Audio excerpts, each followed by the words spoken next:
There are many non-Muslims who come and ask me, Tabita Zakir, God can do anything and everything. So why do you have a problem if God becomes a human being?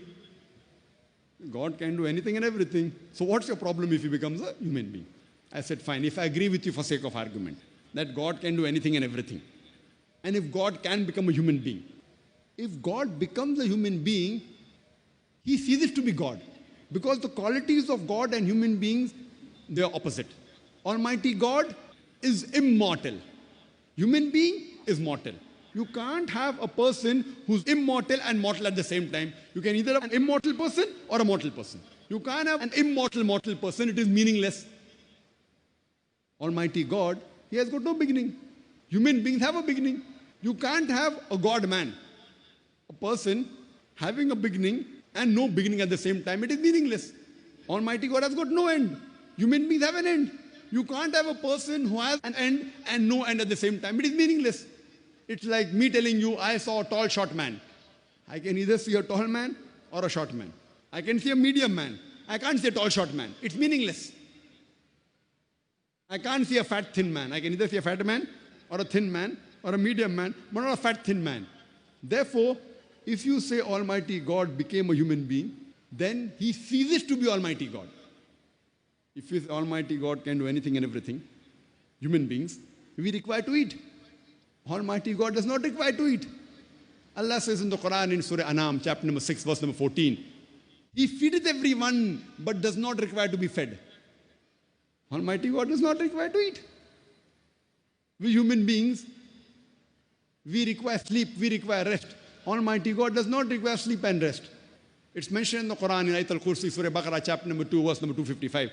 Allahu la ilaha al-hayyul qayyum, la ta'khudhuhu sinatun wa la nawm, lahu ma fi samawati wa ma fil ard. He is Allah, one and only, the absolute, the eternal. No slumber can seize him, nor does he require rest. To him belongs everything in the heaven and the earth. Therefore, if you agree with this argument that Almighty God can do anything and everything, and if Almighty God becomes the human being, you have to agree that he ceases to be God. So if a person who ceases to be God and becomes the human being like you and me, then why should I worship a human being like you and me? It does not make sense. And if some people say again that human being became God, if human being can become God, even you and I can become God. So where's the question of human being becoming God? So therefore, this argument that God can do anything and everything, if you go a step further, if God can do anything and everything, God can even tell a lie. But to tell a lie is ungodly. The moment God tells a lie, he ceases to be God. In the same argument, Almighty God, if he wants, he can do injustice. But it is ungodly to do injustice. Allah says in Surah Nisa chapter 4 verse number 40, Allah subhanahu wa ta'ala is never unjust in the least degree. The moment God does injustice, he ceases to be God. In the same argument, if God can do anything and everything, Almighty God, if he wants, he can forget. But to forget is ungodly. Allah says in Surah Taha chapter number 20 verse 52, Allah subhanahu wa ta'ala never forgets. The moment Almighty God forgets, then he ceases to be God. If you agree with the same argument, God can do anything and everything, Almighty God can make a mistake.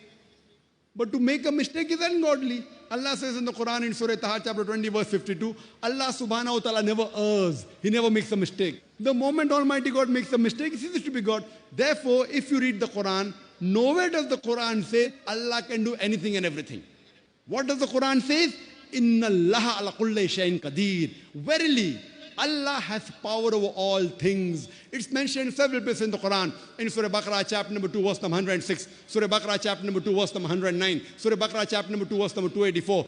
In Surah Al-Imran chapter number 3 verse 29. In Surah Nahl chapter number 16 verse 77. In Surah Fatir chapter number 35 verse number 1. Allah says, Inna Allah ala kulli shay'in qadir. For verily, Allah has power over all things.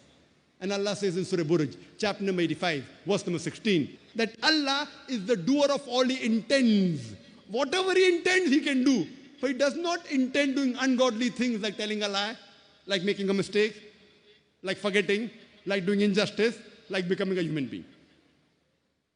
So the Quran says, Inna Allah ala kulli shayin qadir. For verily, Allah has power over all things.